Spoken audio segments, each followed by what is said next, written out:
Sunday, April 16th, 2023. This is the Pound for Pound MMA podcast. My name is Tabor Cragen. My name is Mason Knight. This is episode 161, Holloway versus Allen recap. After that, we jump to some MMA news, and then we talk about the Pavlolich versus Blaydes preview show. But before we do all that, Tabor, where do we begin? With our social media accounts, Mason, Twitter, Facebook, Instagram, at P4P MMA Pod. Guys, if you are not following us already, make sure you go and do it at P4P MMA Pod on all these social media platforms, guys. So go follow us over there. We also have a TikTok, guys. It's the same at P4P MMA Pod. Go follow us over there. We're posting shorts here, not only here on YouTube, but also our TikTok as well. So go follow that.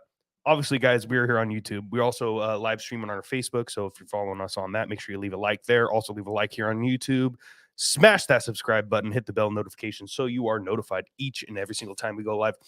Also, guys, Patreon. We have Patreon exclusive podcasts. Those are $3 to $4 a month.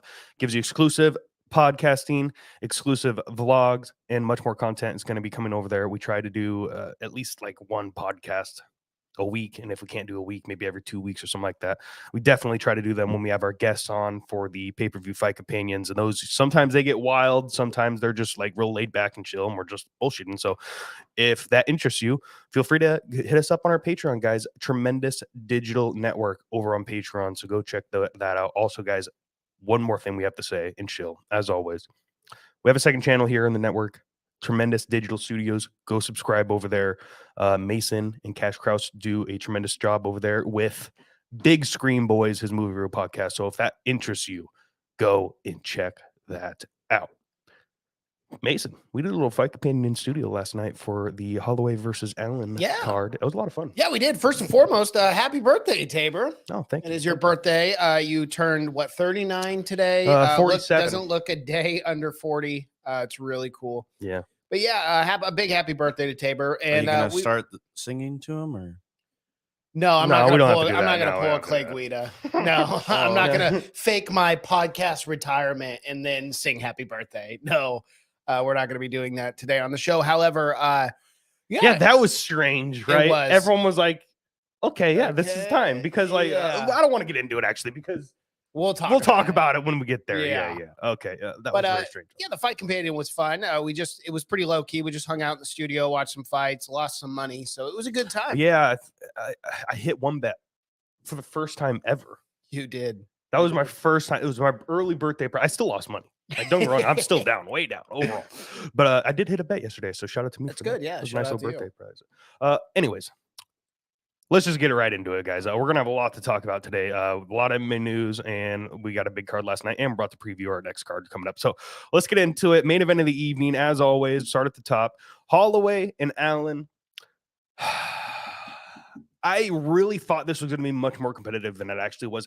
And, those first two rounds gave you a feeling that, this is going to be a good fight. Yep. This is going to be a chess match. This is going to be like are we going to see Arnold Allen rise above this challenge of Max Holloway that only Alexander Volkanovski, Conor McGregor, and fucking Dustin Poirier has done in the past? And he didn't. He just didn't do enough. Max Holloway was 2 steps ahead of him, especially after the second. I agreed with the judges. I don't know. One judge gave Allen the 5th. I guess that you can give him the 5th, maybe on some scores. But yeah, it was 249-46 and then 148. I agreed with the 49, man. Like Allen did. We were getting really frustrated on the podcast because obviously he was not going to outstrike Max Holloway. It became very apparent after the 3rd round. Okay, dude, you're down 2 rounds. You need to win one of these. You need to win every round to win the fight. Like, we got to mix some stuff up, and Allen refused to. He stuck to the same game plan, and it was not working at all. Yeah, his striking is good, and he's an elite striker. Arnold Allen is one of the best to do it, like in this division, I should say.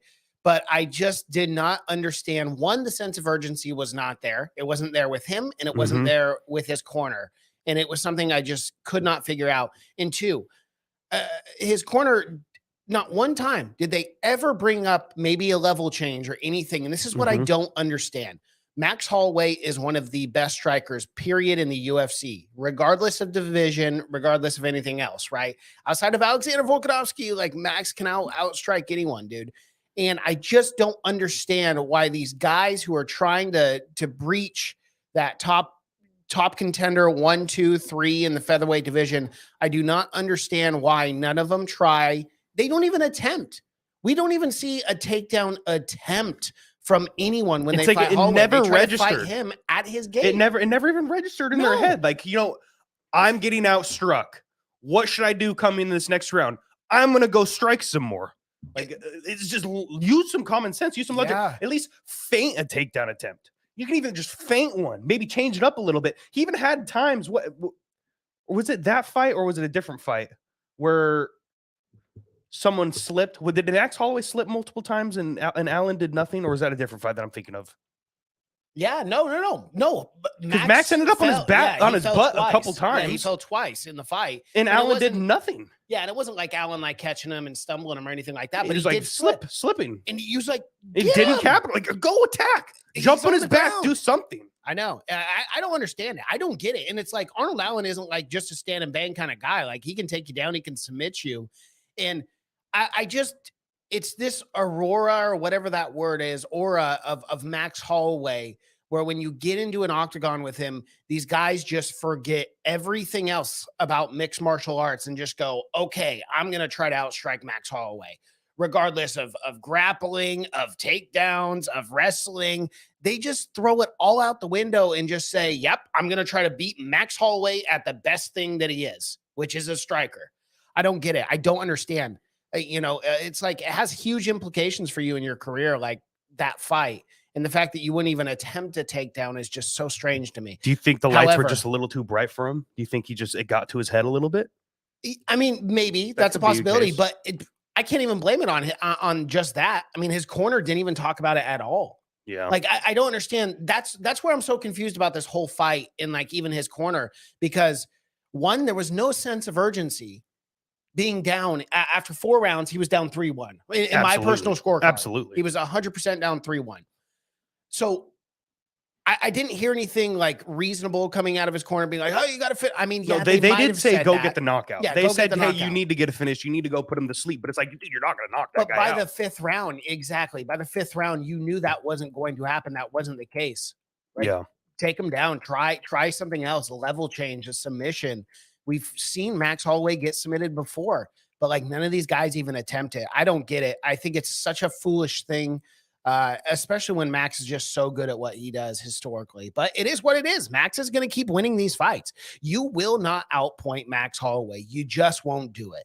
The way his footwork is phenomenal, the way he moves in and out, and his striking is just tip-top Magoo, man. And you're just not going to outpoint Max Holloway. So I guess these guys can keep trying to be that guy to knock him out, but you're going to lose the fucking fight. It's time not and gonna, time it's, again. it's just it's not going to work out for you. But- like we've seen one man do this. Right. Did you guys agree with the scorecards of the 49-46 and giving Arnold the last round? I don't know if I'd give Arnold the last round. I still thought Max was outstriking him. I Yeah. get it. He was definitely showing more urgency in the 5th round. He was taking his corner's advice. I'll give his corner that much credit. They did say the right thing. Like, dude, you're down. You need to get a finish. You need to do it. Chris Lee and Sal D'Amato had it 49-46. They gave him round 1 through 4, and then they gave round 5 to Arnold Allen. Interesting. I guess there was some bad judging on the first fight. Yeah, there so was. Just want to give a shout out to Sal. I thought Allen had the second. Which Is that crazy? Funny that you say that, because Travis Busking had it 48-47 Holloway. He gave Arnold Allen round 2 and round 5. Aunt W just said in the chat, I only gave Allen the second. So I would Yeah. agree with that. I didn't see the 5th. I was making arguments for Max there, but okay. But if Sal wants to give him the 5th, I think it is what it is. we run back the tape. We gave it We gave Arnold the second round, Yeah. and then every 100%. other round was Max. So I Yeah. disagree with the 48-47. yeah of that, but Yeah, That's I weird. would agree with that. The 49-46. But here's the thing.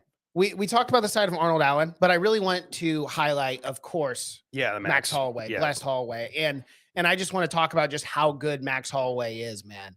again, like Tabor on a scale of 1 to 10, like, you know, people saying Max is out, you know, whatever, he might not be the same, blah, blah, blah, blah, blah. He just threw all that right out the window. And anyone who doubted Max, you can't doubt, you can't ever doubt Max It was Holloway. the same. I made that mistake once, and I wasn't going to do it again, dude, because it was the same fucking narrative they were using for the Calvin Kattar fight.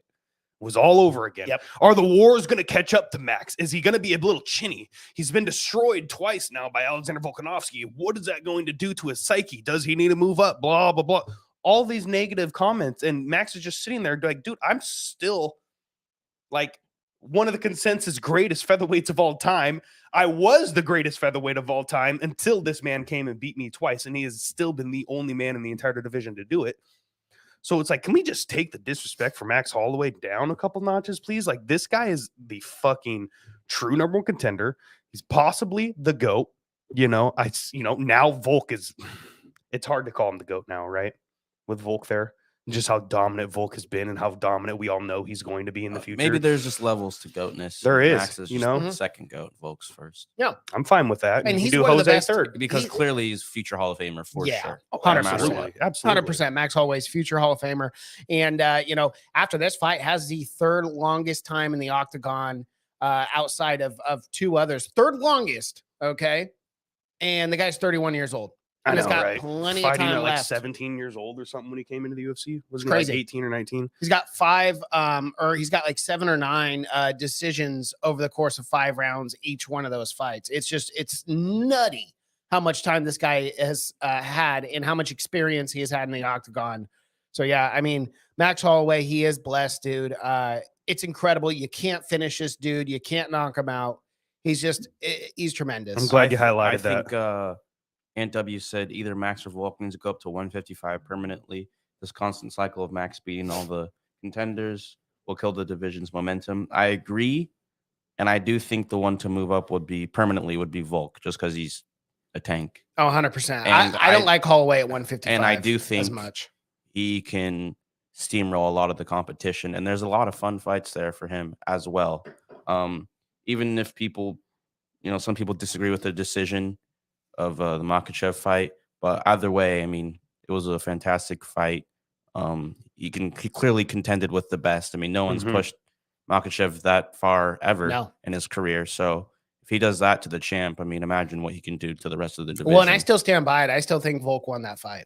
I mean, when you're 100% punching someone in the 5th round on top in the last, it's like, I think Rogan made the same comment, is he thinks Volk won that fight. At bare minimum, I don't like giving guys not bad decisions, but close decisions on a loss, especially when they're that dominant. So at worst, I would love those to be a draw, which I know is less effective on their, fighting careers.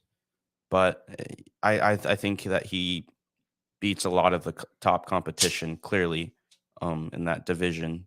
I mean, there's a bunch of fun fights to do up there. I mean, I'd love to see him and Chandler, him and Poirier, him and Gaethje would be good. I mean, there's just so many fun fights to do there. And I think Volk smokes them all.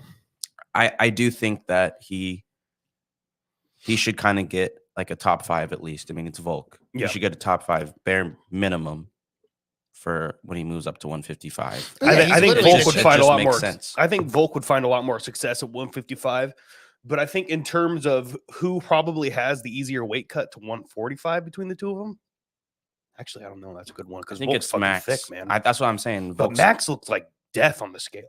True, and he's like skinny, and he's he's tall for the division. He's a tall, lengthy guy anyway. That's why I feel like. But he's also easier for him. This is why I don't like Max moving up, okay? Because it's a different problem than what you have in the featherweight division. For some reason, whenever anyone fights Max Holloway in the featherweight division, they never go for the takedown. But Dustin Poirier, when he fought him at 155, did try to take Holloway down. You saw the implementation. Yeah, but he was also piecing him up Dustin on the feet, and that was a fucking war. Well, right. Let me get to the point, though. So Max Holloway's, whatever. Featherweight, I think, is the division he needs to stay, because another thing that we brought up is he's just too small. He's too skinny. Yes, he does cut a lot of weight, and he doesn't look, it doesn't look great at 145, but he is not big enough. First off, with any sort of anti-wrestling in the lightweight division. I mean, imagine Max Holloway against Justin Gaethje, Sign me Islam up. Makhachev, Sign me up. like Beneil Dariush. No, dude, it's just like they're going to take him down. They're going to implement the wrestling, the grappling, and they'll probably submit him. That's why I do not want to see Max Holloway at 155. I don't think he's big enough. I think it just comes down to that. He's just not I a would big enough love guy. a Justin Gaethje fight because you know what? Justin's not going to take him down. He's just going to fight for 5 rounds. I would hate that for Max. Yeah, but that's that's a fucking war. I don't know if for I can Max. handle that one. I want that. I want it. I'm not gonna lie, I would be interested to see it, but I just don't think. But the thing is like I look at that fight and I go, Justin is way bigger than Max Holloway, just thicker, just bigger guy. It's like I don't want to see Max move to 155 at all. I think featherweight is his division, but Volk, that little fucking Dude, short Volk tank, and fucking that dude Gaethje? could fight at welterweight, because he's just strong as an ox. He's just so good. He's So- so technical, And I am being hyperbolic with the welterweight thing, but I do think it's a better fit for yeah, I know, Alexander Volkanovski. I mean, what does he walk around at? Like 170? Yeah, I Probably played old- rugby at like yeah. 205, but well. Yeah, I mean, we were all arguing for Max to move up when he lost, especially when he lost twice. And then he lost a third time. It's time for Max to move up. It's time for Max to move up. It's funny how that narrative kind of flipped around when Volk finally does move up and he's so competitive with Islam there. I agree, man. And W also said Max isn't good out of camp. That's why his cuts are always terrible. That makes sense. Yeah, that would make a lot of sense. He's the skinny DC essentially out of camp. But I mean, dude, imagine all the good food he's having. oh fuck, the greatest food in Oh my Hawaii. gosh, man. Oh man, they got their Tip shit top together out there. Yes, I love they it. do. I love it. Anyways, the greatness of Max Holloway once again is on display. I mean, what do we do with him though? Like he said, he did call out kind of the Korean Zombie. Said he would love to get that matchup. It's kind of one of the only OGs of the division that he hasn't fought yet. And I actually like that matchup. So like you could do that. You could do the Brian Ortega rematch. You could do fucking Who we talking about here? Chikadze, Max Holloway versus Brian Okay. Ortega too. Why not? Okay. Him and Chan Sung Jung, they already called each other out. He could fight Josh Emmett, whoever wins that matchup. Who's Josh Emmett fighting again? That's what I want to know. Because he's got a matchup on the horizon. Does he here. really? Yes. After that loss to Yair? Yeah, he's already got a fight announced. I can't remember who it is though. Oh. Let me see. Maybe I can find Oh, it it's here. Taporia, isn't it?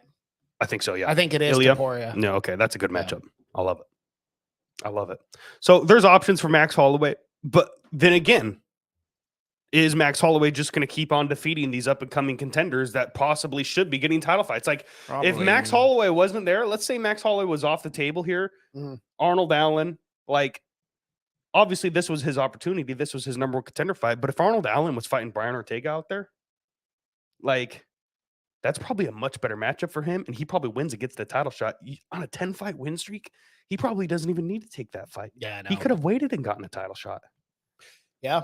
Yeah, he probably could have. So what do we do with Max? Like, does Bro, he keep taking out contenders so we have less guys for Volk to fight? So Volk has no point, has no choice but to move back up and fight Islam I again? mean, Dude, here's the like, thing. Max do? is still, he's like, what, 30, 31? Yeah, 31. He could fight for another 10 years and just keep Yes. rushing all the top Top competition. guys for Volk. Like, he is Volk's personal gatekeeper. Like, that's kind of what he is right now. But You have again- to get past him to get to the championship. I am of the opinion, I don't care how many times a guy loses to someone. If they work their ass off and they win very, very important fights like this, and how Max Holloway went out there and beat a guy who was 19-1, this stud up and comer who has won 9 or 10 straight fights in the UFC, and he goes out there and he UDs him.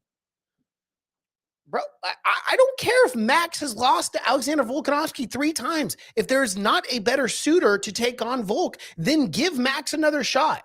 But to sit here and say because, he's lost 3 fights that he should never get another opportunity at the belt again, I think is absolute nonsense. but I'll does raise Volk you this. say yes? I'll raise you this. You know who else lost 3 times to someone and just won? Exactly. Don't Israel even have- Adesanya. Exactly. Yeah. Yeah. So like, and that's the way I look at it, man. Like if a guy's going out there and beating the number 1 contenders, then he is the number 1 contender. It doesn't matter how many times he lost to the guy. I don't like the comparison to Izzy and Alex, to be honest, because that was a completely different sport 2 of those losses happened in. So those are completely wiped off the board, in my opinion. That was talking points to get that fight to be sold in the first place. Okay, but you get my point. I get what you're saying, but I don't like that comparison, to be honest, because we've seen Alexander Volkanovski beat Max 3 times now in the same sport within a relatively short span of time. I'm just saying 3 losses. I'm not saying I know it was a I get different what you're sport. saying. Yeah. I mean, But Right, that's again, just but it's just again, it's it's tough. still it doesn't matter. Like, It is still the UFC factors going to make in. that fight? Is Volk interested in taking that fight again? Like, if Max just goes on a fucking Well, then 4-fight fucking win go streak, up, like, dude. Go up. It doesn't matter if he's interested or not. No, it If doesn't. Max I just think he keeps- would move up. If Max keeps winning and is number 1 contender, that doesn't fuck. If he Volk beats Yair, which good chance he doesn't matter. He's number 1 contender. What are they just going to keep going down start from 2 and then 3 They and then could. 4 and then 5? They At some could. point, you have to give Max another But shot. if Max It doesn't is wiping matter. the floor with all these dudes, man, like no, you can't. So like if Max goes, and I'm not saying Max is going to get an immediate title shot after this. Okay, whatever. I don't care. Give a tomato can a shot for all I care, because Volk's probably going to go out there and beat him. And I'm not calling any of these guys tomato cans. Let me be very, very clear there. But I'm just saying, I'm using that being hyperbolic. But let's look at the featherweight division, right? Yair Rodriguez is going to go out there. That's going to be a phenomenal fight. And you know what? Yair has got a shot at that because he's very unorthodox. He's long, lengthy. That's going to be stylistically a really hard matchup for Alexander Volkanovski. But then you go down the list. Max Holloway just beat number 4, Arnold Allen. And now you have Brian Ortega, number 3. Okay? So hypothetically, let's say they're like, okay, let's do the rematch. Max Holloway versus Brian Ortega, and Max Holloway goes out there and defeats Beats the Brian shit out Ortega. of him again. Dude, he just beat everyone Yeah. on this list. And if Yair loses to Alexander Volkanovski, you're not going to give Josh Emmett a title shot coming off a loss, even if he does go out there and beat Topuria. I can never say his name right. Ilya Topuria.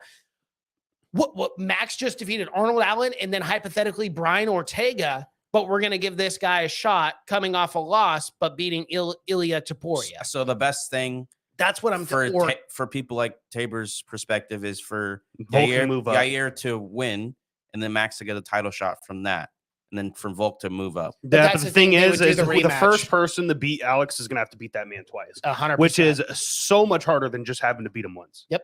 You know, Yeah. it's like it's, and I'm going to be honest, I don't see Yair beating Volk. Like I do think it's going to be a competitive fight, and yeah, Yair has a chance, but there's just so many weapons that Volk has that he can use. Yair's got a lot of weapons, Dude, too, it's man. tough, man. It's going to be the hardest matchup Yair's ever fought his entire life, and he did so well against Max, but Volk is just that dude right now, and he's on Yeah, he another is. level. So Volk's incredible. I can't fucking wait for that matchup. Really, I really can't wait to see what happens. But I don't know. I think Volk's going to end up eventually going, I don't want to fight Max a 4th time.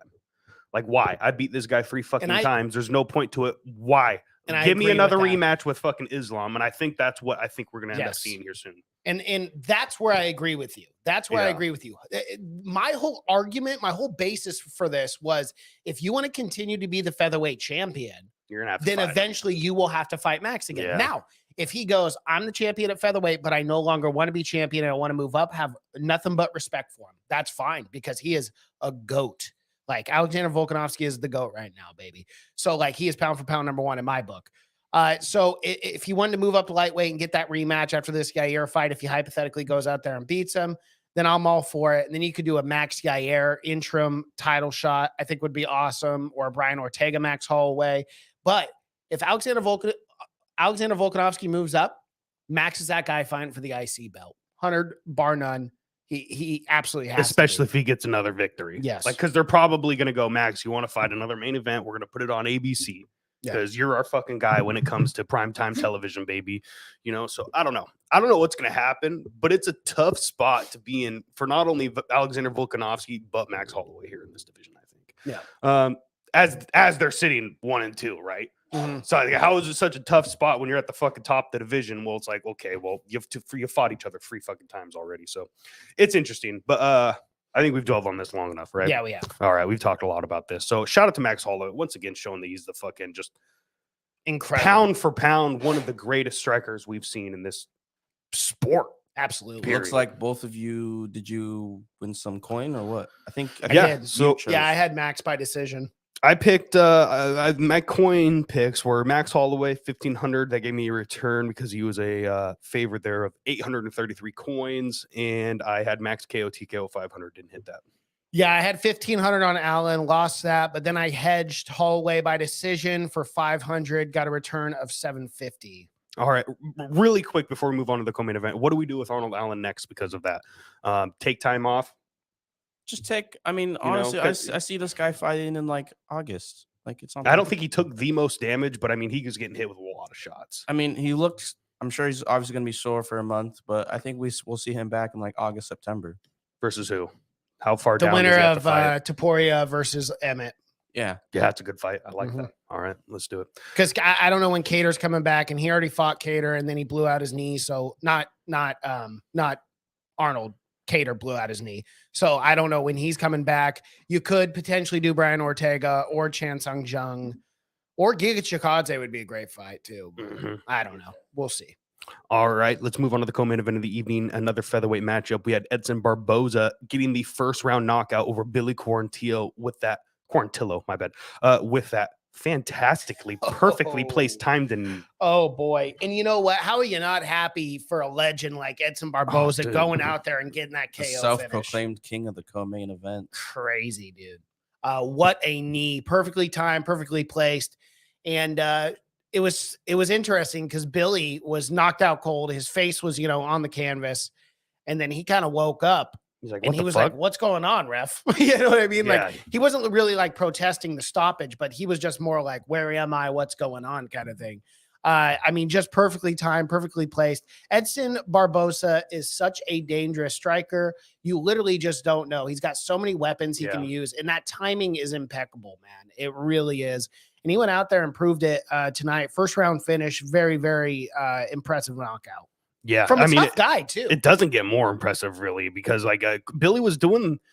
I thought he did a very good job, actually. Yeah. He was closing the distance. He was pushing Edson against the fence. He was even chaining some like takedowns there. They're sloppy, a little sloppy takedowns, but you know what? It's kind of what you want to do. You want to get Edson moving. You want to kind of tire him out. He hasn't had the best cardio, especially over 3 rounds. You want to stay in his face. When they did separate, Billy was getting hit with some of those kicks, and you could tell those were affecting him. Those Oh, yeah, leg 100%. kicks. Those leg kicks are so dangerous, man. Absolutely scary. But all that being said, it looked like he was actually doing what he needed to do to win that fight. And then just for Edson just to come out of nowhere, time the takedown attempt perfectly with that knee. It's beautiful. It doesn't really get any much better than that. No, it really doesn't. And, I'm very, very happy for Edson Barboza. But the biggest question here, right, is now Edson Barboza's 14 in this division here. What are we doing with Edson Barboza moving forward? Can he make one last kind of run for a potential title shot being 37 years old? I mean, what are your thoughts on this? Like, do you think that's in this line of his career, this part of his career? Do you think he really wants to make that last run, or is he here for more entertaining I think fights? he wants to. I just don't think. I'm going to say this without being disrespectful. I don't think he has what it takes to make a run. Like, I think his run time has passed. And I'm saying this with the utmost respect because he can't put anybody to sleep. We know that. But I just think like look at the Giga Chikadze fight, got completely outclassed there, then got finished. I think, he needs to go fight Calvin Kattar. I think he needs to go fight maybe Josh Emmett, Chan Sung Jung. Let's do fun fights. And I do not want to see Edson Barboza fight a fucking grappler, please. All 3 of those names that you just brought up, if he were to go out there and beat them, then he's right in the mix, baby. I mean, you're talking about 4, 5, and 6 right there. Okay, then cool. And I hope he does. I mean, sure, if he could beat Josh Emmett, put him in the mix. Give him Max Holloway. Yeah. Give him Max. Why not?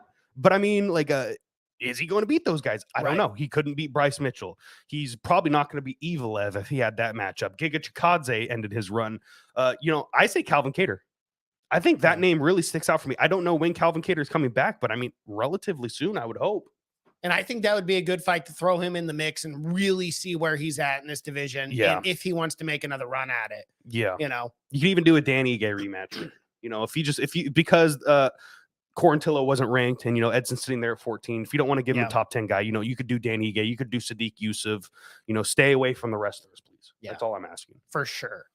100%. Right, let's move on to picks. So I took Barboza in this fight. I just had a feeling that he was just going to do something spectacular, and thank God I did because he did. So he was the dog coming into this matchup, correct? Which was shocking to me. Like, Billy had a lot of hype behind him in this matchup. Yeah, he did. Yeah, Edson Barboza came in at the slight dog at a plus 135 to a minus 165, 170 for Billy Q. I put 500 on Barboza, gave me a return of 675. Yeah, I put 500 on old Billy boy there, and Billy boy, oh boy, got KO'd. So I lost 500 coin there. All right, let's move on to the next matchup. We have Dustin Jacoby and Azamat Murzakanov. Oh my goodness. This was a fucking just. This was a war. This was a war, and This Azamat was. looked good. Yes, man. he did. He was tough as shit. I was telling you guys before that fight started, I go, this guy's got a left hand to death. And man, he threw some heavy overhand left punches. Like, I was just like, oh my goodness, I don't know how Dustin Jacoby is wearing these. I mean, just so heavy, just heavy leather being thrown. But a very fun fight. These guys were going back and forth, both tough as nails too, man. And you would look at both these guys, and obviously, like, they're athletes and they look athletic, but it's that different type of athleticism. It's more like, you know, Dustin Jacoby's a very decorated kickboxer, but you look at Murzakanov, and, you know, he looks more of like that wrestler type of body. You know what I mean? Just kind of that gruff. But dude, this guy, he looks like a dad, like you'd see at the bar. Yeah, exactly. And then he'd just go out there and beat the fuck just out of you. light you up, dude. And yeah, it was a phenomenal fight. I did agree with all three judges' scorecards here. I gave the first 2 rounds to Azamat Murzakanov and then the 3rd round to Dustin. But it just wasn't enough for him to get it done in that last round. But overall, a very, very fun fight. And I'm very excited about Azamat's future too. Still undefeated UFC fighter here, 13-0, or MMA fighter, I should say. What do we do with him? That's light heavyweight, correct? Do you want to slight? Yes. Yep. So now he was ranked. Azamat Murzakanov is number 15. Yes. Oh, Justin Coe. So this was a ranked matchup. I didn't realize that. Okay, so Dominic Reyes. Stop. Why? Why not? Because I think Dom's done, bro. I don't think he's coming. I'm dead serious. I don't think he's coming back.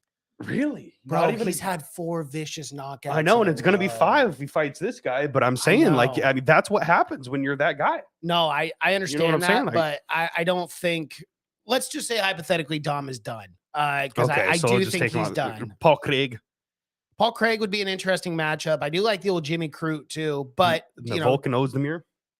Volkan Ozdemir would be a fun That'd fight. be fun. That'd be a good one, man. Yeah, I like all of these. Ryan Superman Spann coming off that loss. Fuck yeah. I like that too. Sign me up. Yeah, 100%. Sign me up. Dude, this is just one of those guys I'm going to be watching real close. You know, Russian sounding last names, Savage. I love it. It's got a beard. It's all you need from me.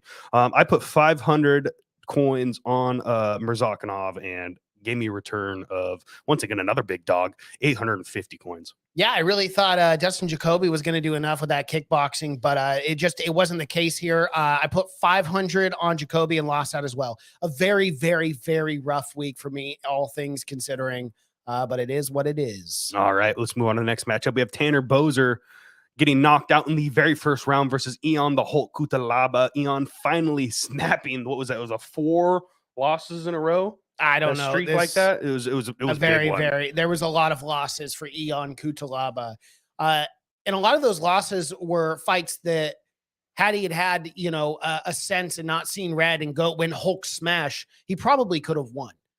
So it was nice for him to go out there. It was nice for me to see this and slow for him down to go out there and slow down. Yeah. Slow down, pick your shots, pick and choose your shots, dude. I think you've got the power, you've got the strength, you can put anyone out. Just don't be like a 0 IQ fighter and just go Hulk smash. And he needed to, because if he would have went out there like that with Tanner Boser, especially that new Tanner Boser that we saw last night, god damn, that guy's in shape now. Yeah, he looks what a body transformation for that guy. Great. And he's huge at light heavyweight, dude. I think he looked tall, he looked lengthy, he looked jacked. I don't know how he made 205, but he did. So shout out to Tanner Boser, but it wasn't enough there with Ion. Ion was very calculated, very smart in that fight, and was really picking and choosing his shots as he needed to be, because if he would have lost that fight, it might have been done. Might have been off the fucking PFL, dude. Yeah, 100%. And you know, I'm happy for Ion Kutalaba getting the win. You know, and it's, again, I always say this, Devin's over there cracking up laughing. I don't know why. But what's so funny?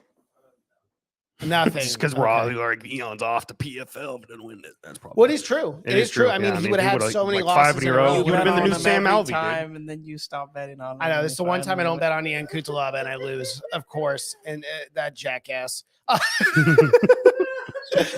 That's why you're mad. Yeah, that's actually literally the only reason why I'm mad.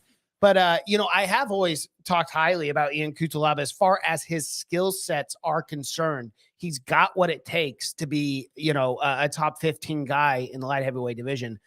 It's just the IQ wasn't there. And if we can start to see him transition after this fight and how well he looked and picking and choosing his shots, being more calculated, if we can see more of this Ion Cutelaba, I actually do believe that Ion could make a legitimate run in the light heavyweight division. And obviously, I'm not saying title fight right now or anything like that, but I'm saying like give him like 3 or 4 years, keep developing, keep taking on these top 15, top 10 guys. I think he could make a run. It's just they just got to work on that IQ for him. Yeah, absolutely, 100% agree. I was taking Bozer in this fight. I thought the old Ion was going to show up, so I put 500 coins on Bozer. Yeah, I put 2,500 coins on Bozer. Yeah, I went big. And shout out to Tanner Bozer. But, you know, he did get knocked out. He did get defeated there by Ion. But Ion's a tough guy. We all know he's a tough guy. He's just not making the smartest decisions in his fights. But maybe a little bit too soon for Tanner Bozer. Maybe he needs to take a little more time, get used to that new body. Yeah, because he just did seem a little bit uncomfortable out there at first. Well, would that be correct in saying? Yeah, I totally agree with that. And I think it's a learning lesson for Tanner Bozer too, because you know he's primarily only fought in heavyweight, and then you make that move down. I agree with you, dude. Like it's a big difference, man. You have to get used to your body again, and that means a lot of different things. So like, you know, when I lost all that weight, like I had to get used to my body, like even like picking things up and stuff like that. But imagine being a professional athlete and then dealing with a guy like Ion Cutelaba, who has been in the light heavyweight division for so long, who is naturally fast, who naturally knows how to move in this division. You're going from heavyweights who, you know, have good footwork, but the guys he was taking on were not like top tier, like, you know, totally new it's speed, a completely different speed. And it just takes some time to get used to. And Ion Cutelaba for your first matchup in a brand new division is a tough matchup to have, especially and I'm not saying that Tanner needs to take time off of fighting. I'm saying, you know, get back into the octagon, you know, but he really needs to take his time when he's talking about making these runs. Like, you know, Ion Cutelaba possibly should have been like, on paper, that's a good matchup for your first fight in light heavyweight. It really is, especially if he gets the victory, because it could open up the door to even bigger ones, top 15 guys. Right. But I think Tanner Bozer needs to really get used to his body. He needs to keep taking these fights, these lower guys. He needs to get a few wins together. And I really do think this new Tanner Bozer is a legitimate threat in this light heavyweight division. I agree too. I actually do. And you know, he does have a lot of power. He's got the skills there. It's just a matter of, you know, I really just believe getting used to it. Just take time. Yeah, just take time. It is what it is, man. Yeah. You know, sometimes you get caught. Yeah, it is what it is. Let's move on to Pedro Munoz and Chris Gutierrez. Pedro getting the 30-27 unanimous decision there. I thought Chris had the second. As did I. You know? So I didn't agree with the 30-27, but I did think Pedro won this fight. So, I mean, it is what it is. I thought it was weird that Frankie wasn't behind him, but that was weird. Boy. Chris looked good, though. I mean, I'm not going to lie. So did Pedro. Pedro looked very good. You know how difficult it is to fight a guy like that, especially when you're like a short, stubby guy like Pedro Munoz? When you get a long, lengthy guy with those long-ass legs hitting you with those teep kicks and all that by Chris. Well, just that's a good fight by Pedro, man. You know, I mean, Frankie Edgar is kind of the same build and size as Pedro Munoz, but yeah. When you got a long, lengthy guy like Chris Gutierrez, it is hard, man. It's hard to find that range. It's hard to get in the inside without getting clipped by those jabs or those teep kicks. Or Pedro like seemed to have trouble in the first round finding his range. So I thought Chris was going to kind of beat up the legs, maybe set up a knee attempt or something like that. But then towards the second round, Pedro seemed like he started figuring it out more. But I still thought I gave Chris a round. That was kind of weird. Yeah. But yeah, if any round I would have given, I agree with you guys. I thought Pedro had a really good first round. It was super close. But I thought Pedro had a good first round. And then towards the second, I felt like Chris was starting to kind of figure it out a little bit. I would have given Chris a second round if I had to give him a round. And then the third round I thought was Pedro Munoz. Yeah. I thought the fight was super close. And it is kind of weird. Like when you have such a close fight like that, and you're like, wow, and this could go either way. And then all three judges have the exact same 30-27. It is what it is. I think it was the right decision. I think Pedro Munoz won. And, you know, you could debate the rounds and it could have been a 29-28 or a 30-27. But at the end of the day, the right guy won. Yeah. Pedro won 3 for sure. Chris should have done more in that third. He just he just was not like he wasn't throwing as much. Yeah. He wasn't throwing the kicks. He just kind of slowed down a lot from that first second. So that was disappointing on his end. But fantastic fight by Pedro. Can't wait for his next one. Who's he fight next? Ooh, Pedro Munoz. Who does he fight next? Give him the champ, baby. No, I'm just joking. No, give him the winner. Give him the winner of Simone and Song Yadong. What about the loser? I would say maybe so. I just want Ricky Simone to bump up. You know, I want him to go like Petr Yan next or something. Got like set that. back so much just by that Uriah Faber fight. You could do Cheeto and Ricky if he beats Song. Yeah, Cheeto and Ricky. That'd be Let's such do a that, great dude. fight. Or even Cheeto and Pedro would be good too. Yeah, I think actually that'd Ricky be a really good one too. would be smart though and just take Cheeto down. 100%. And he wouldn't just Rob Font stand after up. that victory.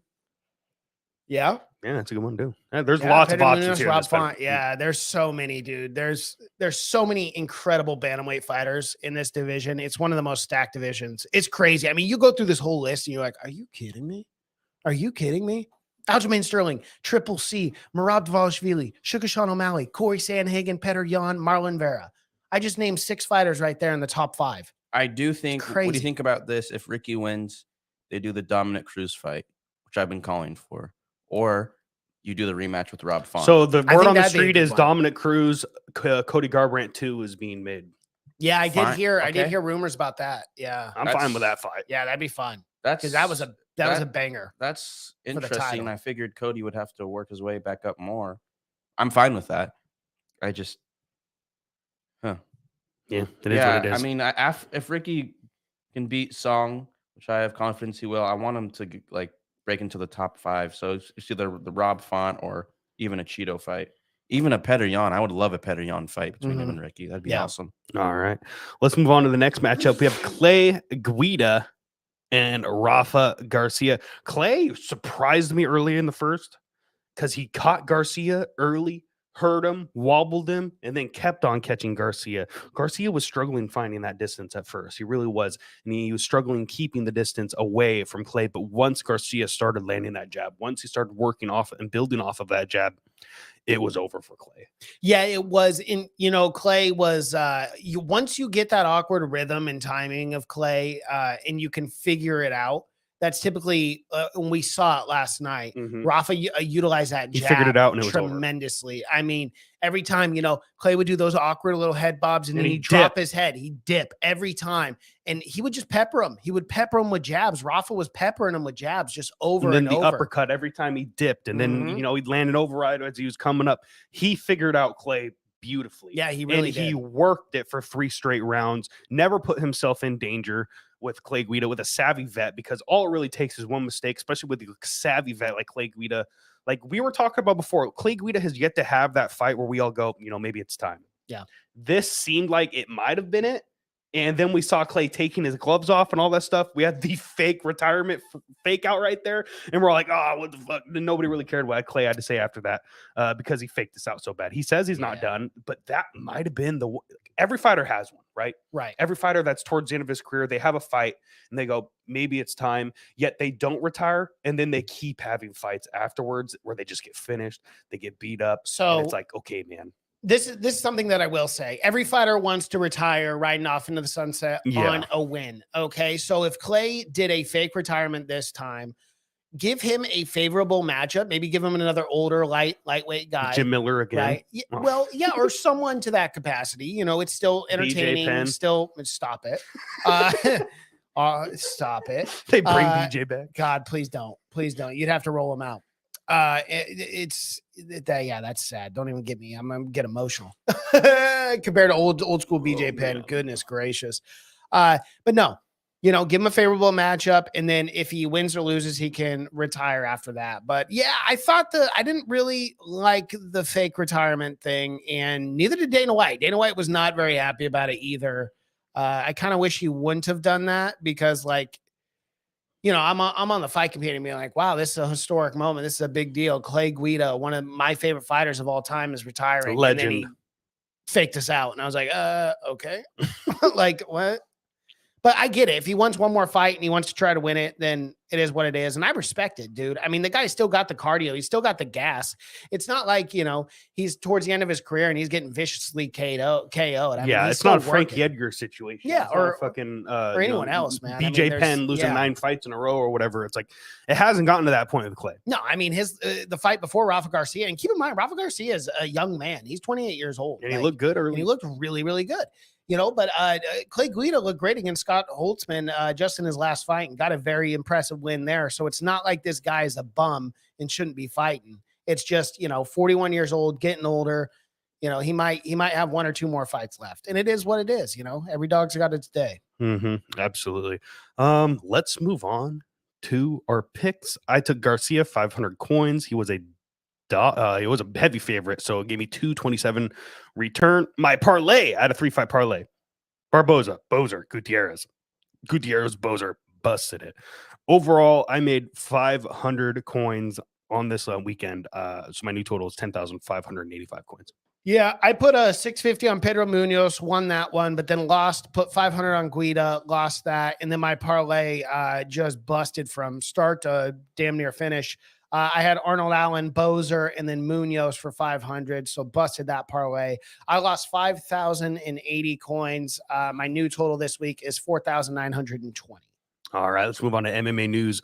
Our first little bit of MMA news we have to talk about here today. We have a new matchup. Another title fight has been added to UFC 290 in July International Fight Week. I have Brandon Moreno versus Alexander Pantoja has been made. It is official. It is happening this summer. Immediate reaction. One, this was obviously the fight to make, right? Of course. Yeah. I mean, with Deviton Figueiredo moving up to the bantamweight division. No, he got a fight, actually. He's fighting Manuel Kopp. He's staying at featherweight. Did you not see that? Not featherweight, flyweight. Flyweight, my bad. Yeah, he's staying at flyweight. So Davison Figueiredo has already had a matchup made. I believe it is Manuel Kopp. That's confirmed? Confirmed. So he's staying Is at this flyweight. like a tune-up fight or no offense or like what? Well, Manuel Kopp's not a tune-up fight, he's no joke, dude. Yeah. But that is very surprising to me. I would have liked to see like Rob Font just called out Figgy. Yeah. So I'm shocked to see that he's not moving up. So he's going to stay at flyweight and kill himself. Yeah. One more time, I guess. Why would that weight cut is so vicious? Why would he him. fight but so down? I don't understand. I don't know. Because he wants to fight, I guess, and maybe he wants to get a 5th Moreno fight. Like I don't know. I don't think you're gonna get that off Kopp though. Are we sure that fight's confirmed? It's confirmed. I saw it earlier, man. I sent it to the Snapchat, to the group chat. Yeah, it's just a weird matchup in my opinion. Yeah, I would rather have the I'd rather have him. Sorry to cut you off. Oh, you're fine. I'd rather have him fight like a Brendan Royval. Yeah, I mean that one would make more sense, especially coming off that win. But NW just said UFC wants to get Manel Kopp to a title fight. So yeah, I mean that's the way to do it. Give him Deviton Figueiredo. But I don't get why we're fast tracking him so much. I mean, don't get me wrong, Manel Kopp is a phenomenal fighter, but just strange matchup. We'll get back to that though. We'll talk about the Brandon Moreno, Alexander Pantoja. I love this matchup. I think this is exactly the fight that we wanted and needed in this division. It made the most sense, outside of Deviton Figueiredo, number 1 contender. We have Alexander Pantoja there.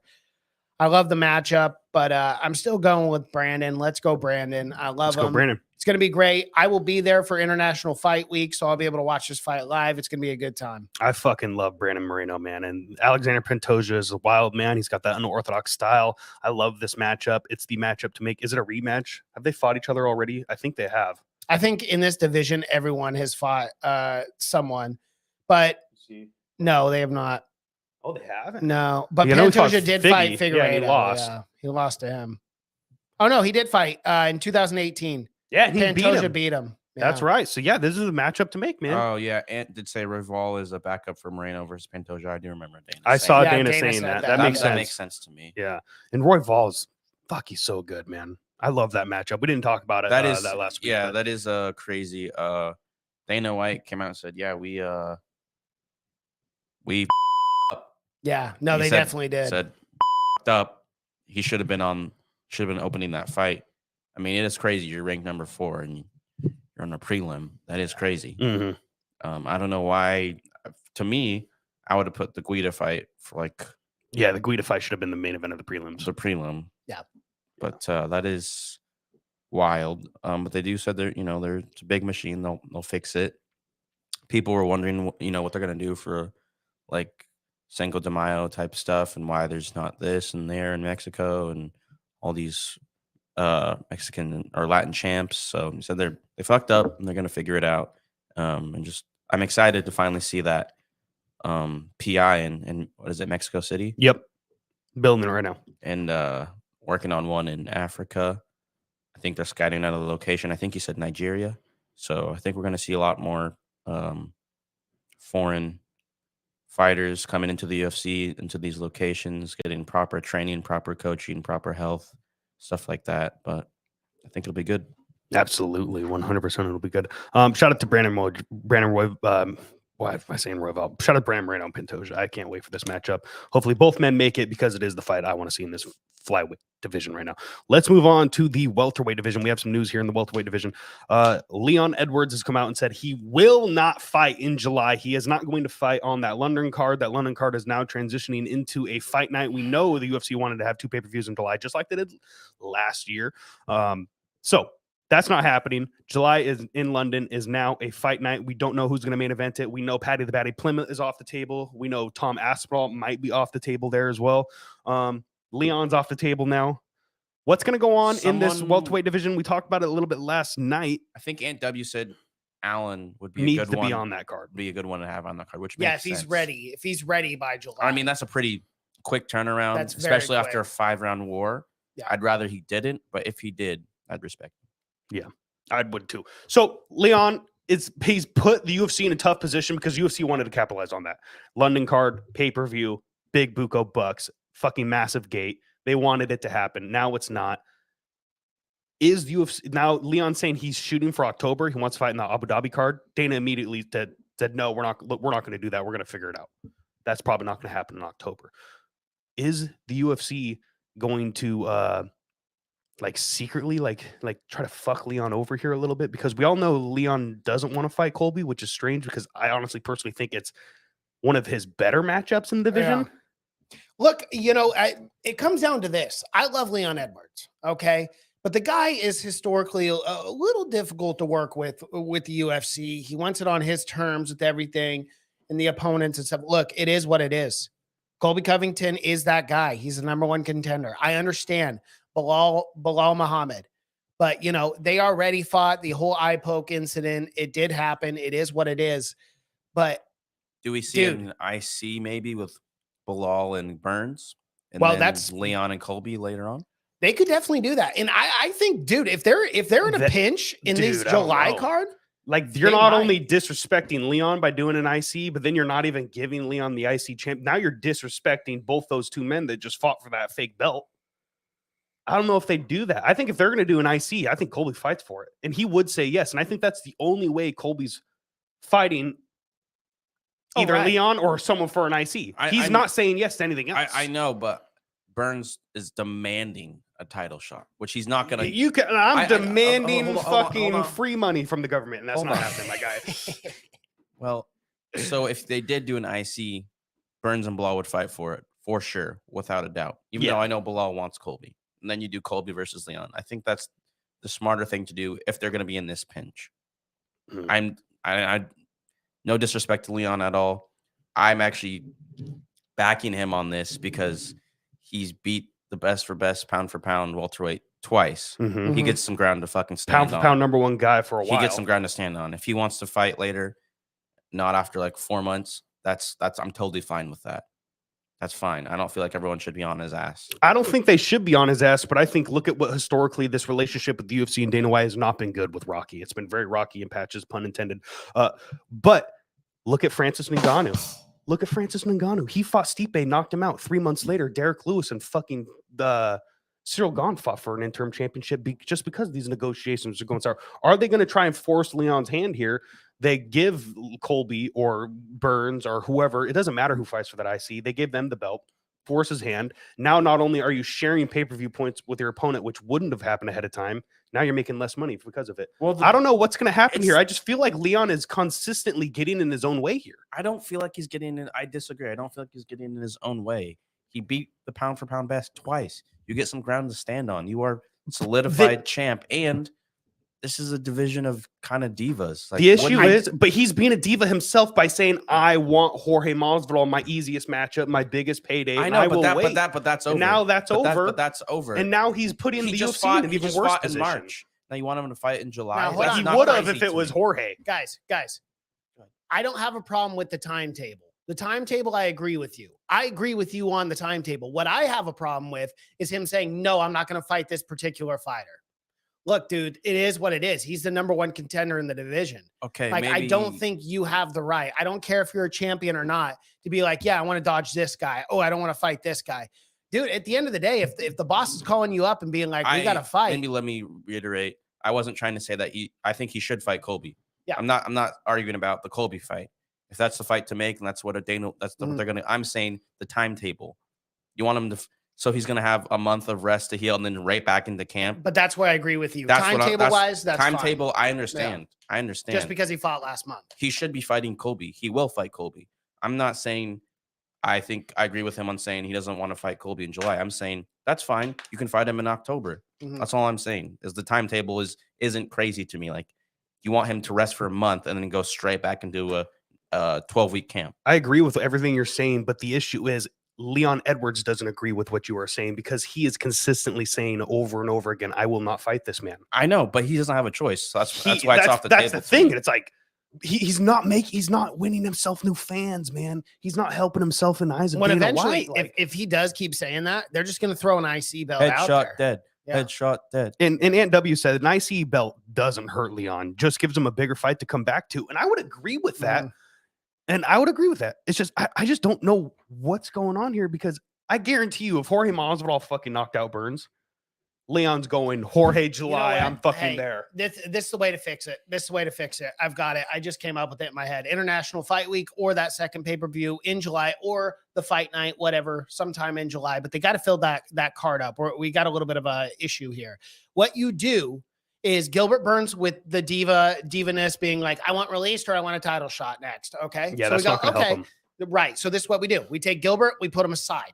Okay. We go Colby Covington, Bilal Muhammad for an IC belt in July.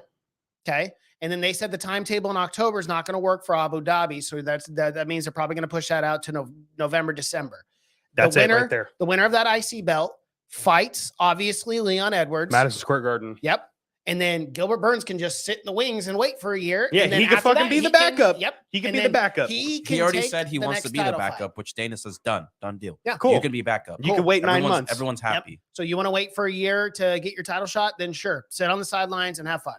But like at the end of the day, like these guys are going to fight, and Bilal deserves it. I think Bilal deserves it the most in this division. And then Colby, whatever. There is an argument there. I understand that.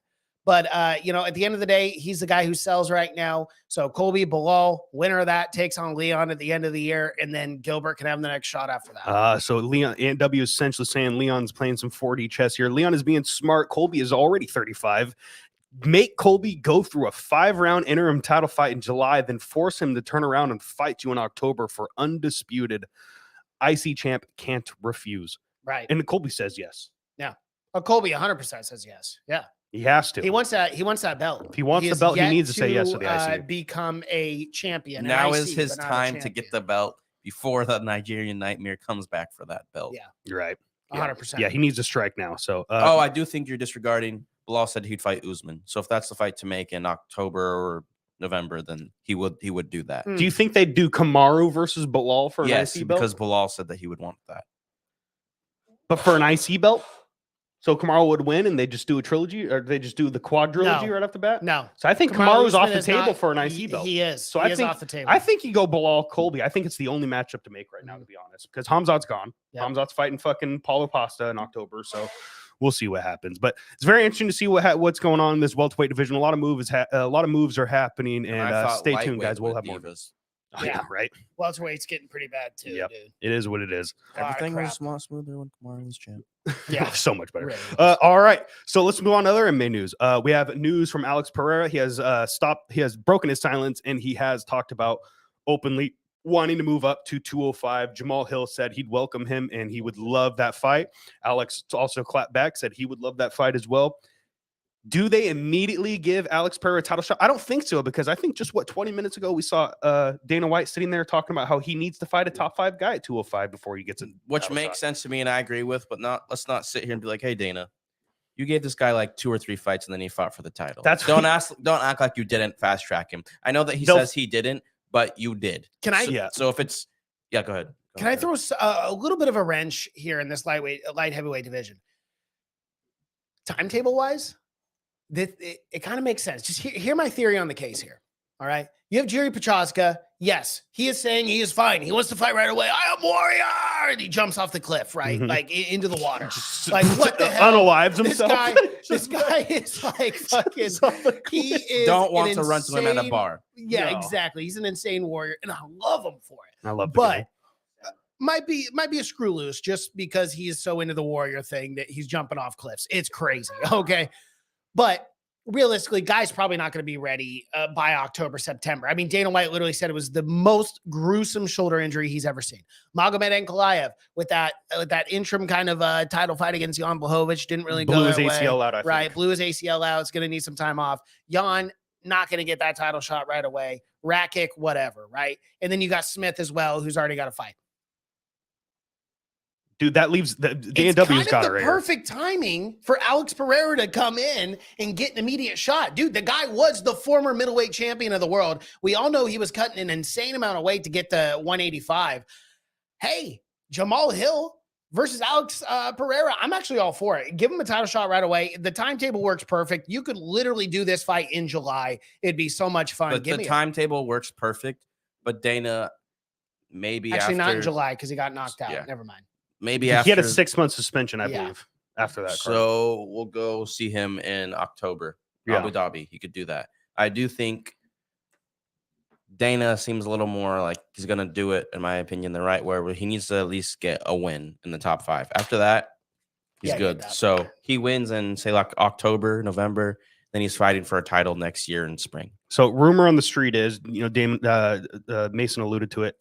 Jiri's saying he's ready. Jiri's coming back. They're already in negotiations, I guess, with Jamal in his camp for the Jiri fight. So And I love that fight just as much. I don't get me know. wrong. I don't know what's going to happen here. I really don't. We do know for a fact that Smith and Walker are fighting next month. Yeah. Early. So I think the 13th is that card. It was the main event. Now it is no longer the main event. So now that is 3 rounds. Smith or Walker will be the only guys with an argument to make for a title shot unless Jiri comes back. Mhm. You know, you have Jan Blachowicz coming off a draw, and Ankalaev coming off a draw towards ACL. Rakic is still out. Jiri might even be out. Who knows if these rumors are even true? So Jamal Hill, I agree with you, Mason. You could fast track Alex Pereira, but now timing wise doesn't work. He has to wait 6 months. Right. Jamal wants to fight. I think Jamal is going to end up fighting the winner of Smith and Walker for a title. And then whoever wins that fight, I say you do Alex Pereira versus Jan Blachowicz. It's been enough time for Jan. He needs to come back. You do that in October, that's a number 1 contender fight. The winner of that fight is fighting for that is the worst matchup in the top 5 for Alex Pereira. I know, right? It is. It's the worst because he can just take him down and lay on him like he did Izzy. Izzy, yeah, 100%. So, but that's like, what else are you gonna do? That's a number 1 contender fight in that division. Yeah. It is. So I mean, I don't know what else. Like, unless someone comes back, Alex was even calling out freaking Jiri, and I love that matchup. Bro, I'll be so honest. I would be I'm so so happy. pumped Alex Pereira is going to light heavyweight. I love it. I think it's much better.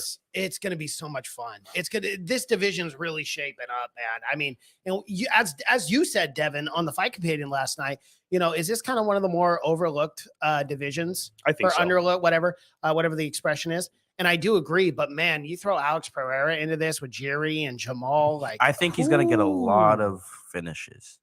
I truly do, because that division has some good strikers, but there's a lot of wrestling and grappling. Yeah, and we've seen that that's very effective against Pereira. But can a lot of these guys make it out of the first round with him? I mean, if you can make it past maybe the second round, possibly.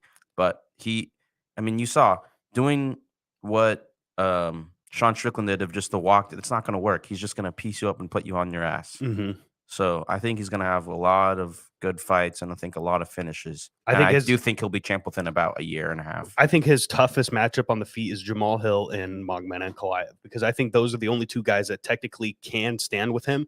But I'm still like, you cannot disregard the kickboxing level of Alex Pereira. Like, I mean, a lot of those still probably beats a lot of those question mark kicks. Izzy's so good, the Matrix shit, dodging those.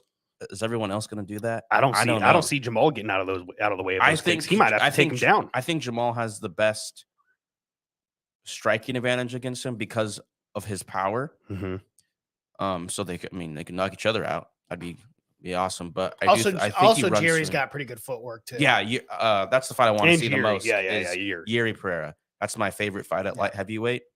I think we're gonna see that eventually. That's just a close match. I don't know who would win that. I think it's just gonna be a war.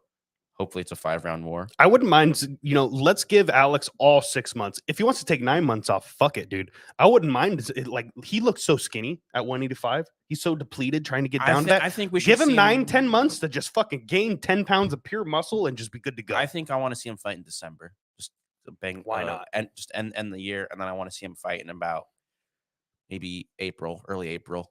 Yeah, April, or you just throw him on that international fight week card, and then we can actually get a light heavyweight title shot next international fight. Yeah, ever week. Since John Jones is gone, this division is, Well, I'm really frustrated at Stipe and John for not getting that done for international fight week. That was like the biggest fight. I was looking forward to it, and then it all fell through. And they're both going back with each other on Twitter saying like, I'm ready. And the other one says, so is it the money? And it's like, how much time did we need? know the UFC, so something's going on in the background. Dana says, if you don't have the BS we deal with, you guys would start to understand more. So something's going on. I feel like it may just be their teams. Yeah. Might just be management, money. And no disrespect to, obviously Yair Rodriguez or, Alexander Volkanovski, Brandon or Pantoja.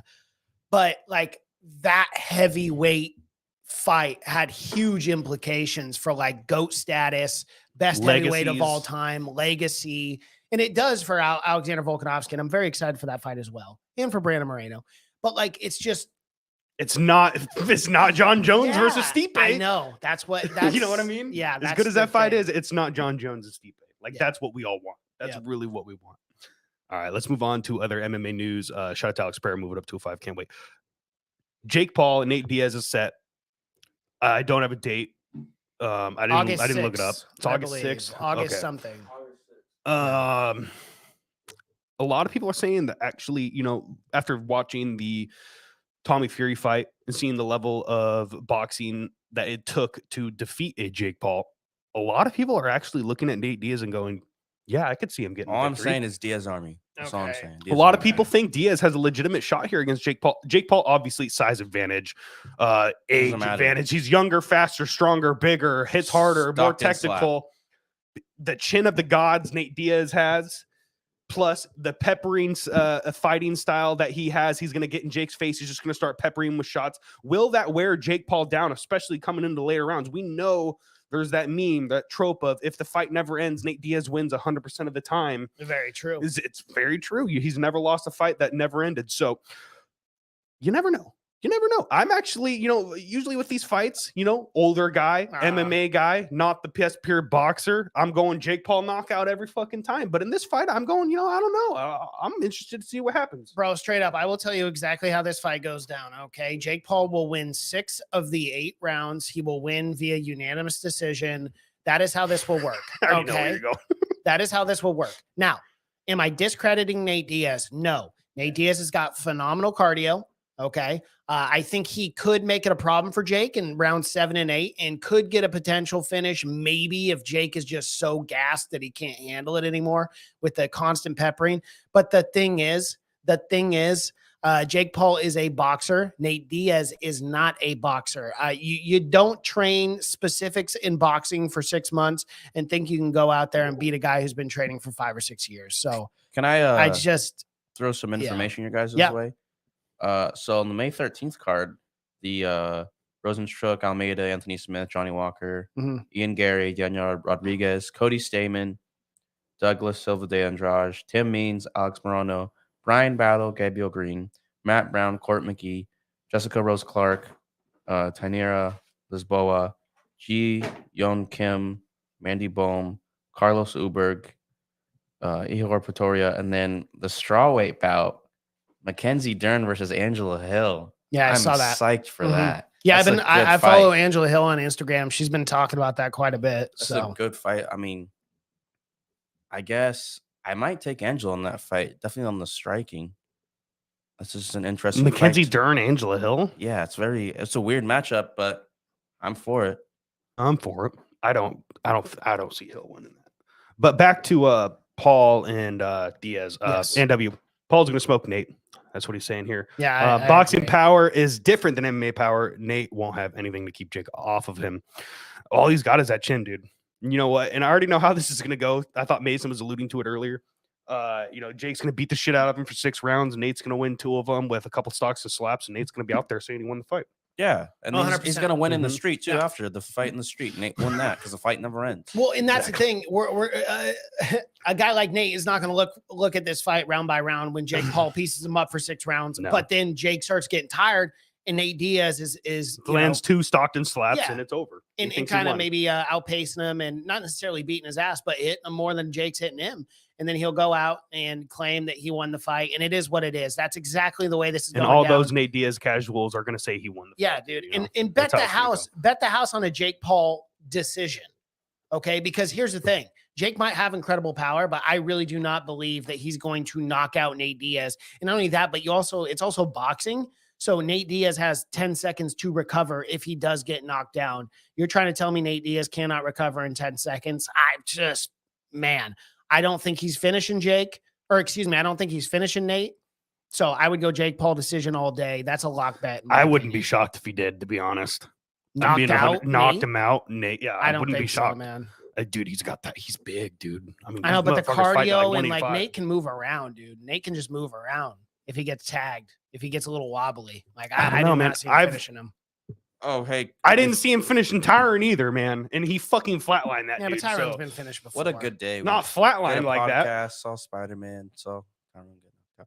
Anyway, I forgot to mention this. Dana White confirms that he's working on a co-main event after the Charles injury, and it'll probably feature Gilbert Burns because Gilbert's been blowing up his phone. So I do think we'll see Burns fight on UFC 288.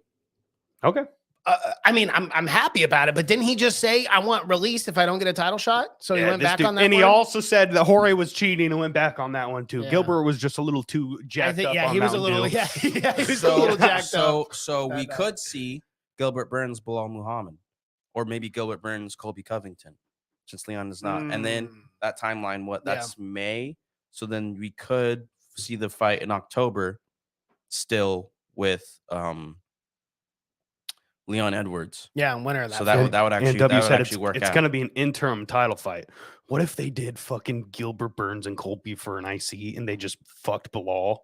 They're like, hey, Bilal, sorry, you're fucked. Well, wait 9 months. Then Bilal would just wait for the He'll title have to shot fight in October. or he'll fight fucking Kamaru. Why not? And I love that matchup but too. God, you want to like, talk about fuck, the dude. hardest path to the shot to the title Bilal Muhammad has to take It's a long way to the top. if you want to be champ, It's apparently. a long way. Oh to my the gosh. top I mean, if how you much wanna more rock would and Bilal roll. need to do? It's such a banger. Solve It's every world crazy. problem. Yeah. If he cures war, cancer, peace, cure Bro, cancer. I feel for this guy. Let me tell you. Fix the Poor economy. Bilal Muhammad. Dude. You got to remember this guy's name, especially if he's got to fight Kamaru next instead of getting an IC shot. That's a look. I know God. people doubt Kamaru right now, but that's a dangerous fight for Bilal. yeah, it is. Kamaru 100%. can just I know Bilal might try to mix up the wrestling, but hey, you're fighting against Kamaru. Listen, the Usman. thing is- And the thing if is- he uses the Whitman jab, I'm gonna be honest. I don't think we're gonna see the same Kamaru ever again. Dude, his knees are fucking shot. The man can't run. his knees are shot. His knees hand are is shots. shot, His but hands you are know shots. what? Everything's All he needs is breaking one on him. punch. And I The agree with jab. that because he's been the champ hurt. We haven't even seen Kamaru at 100% in these last few years. Yet he's still out there dominating dudes. It's a very dangerous fight for Bilal, but I'm not gonna lie, dude. I'm actually giving Bilal a much bigger chance than I would in the past. If they would have made that fight 3 years ago, Kamaru all day. It's easy. Usman, right? Yeah. But I mean, like now, I don't know. Kamaru's broken, man. So I don't know. We'll see what happens there. I'm very excited. You're gonna swallow those words. Yeah, you're gonna Yeah, swallow. we'll Yeah, see. I We'll would see. not. Okay, look. For the record, everyone, I would never say that Kamaru Usman is broken. Dude, that Okay? man is broken. I'm telling you. No. Okay, hold up. Hold the phone. Pound for pound, one of the greatest welterweight fighters of all time. All right. Yes, he does have knee issues. That is true, but still look good in that last fight against Leon Edwards. He's still got what it takes to win fights.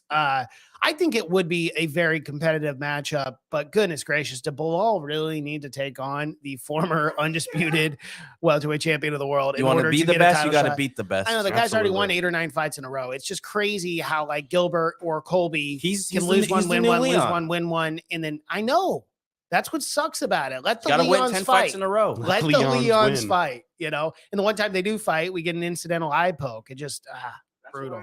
That's why I don't think we're gonna see that fight anytime soon between Leon and Bilal, because Leon's gonna want Bilal to literally be number one I know. because they already fought, 3 fights ago or whatever. Yeah, and Like, Leon was piecing And Leon, the fuck yeah, up. Leon was piecing looking him up. good. Yeah. I know there was an eye poke, but 2 eye pokes. he was winning that fight. Yeah. 100%. 100%.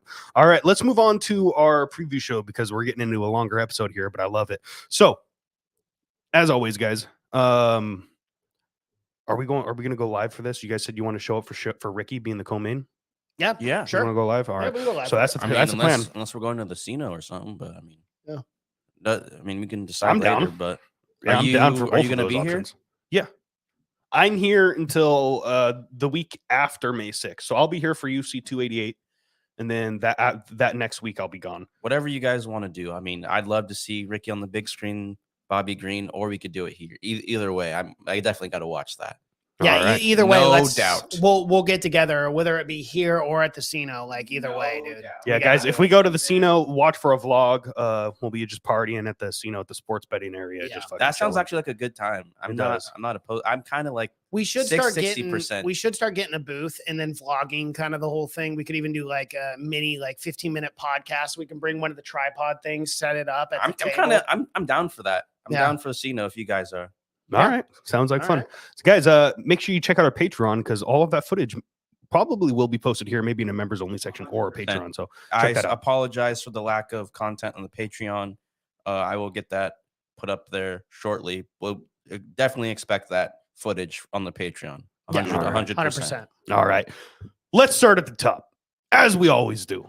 Main event of the evening. We have a heavyweight matchup, a possible number 1 contender matchup here as well. In this heavyweight division, we have Sergey Pavlolich coming in as a dog at a plus 140 to the favorite Curtis Razor Blaydes. Oh my fucking goodness, this matchup is absolutely fantastic. This is a true number 1 contender fight in this heavyweight division. Curtis Blaydes is finally getting his potential shot with a victory. Curtis Blaydes has been wanting this for a long time. He ran into that hoop of Derek Lewis, but ever since then has been completely dominant. They just added these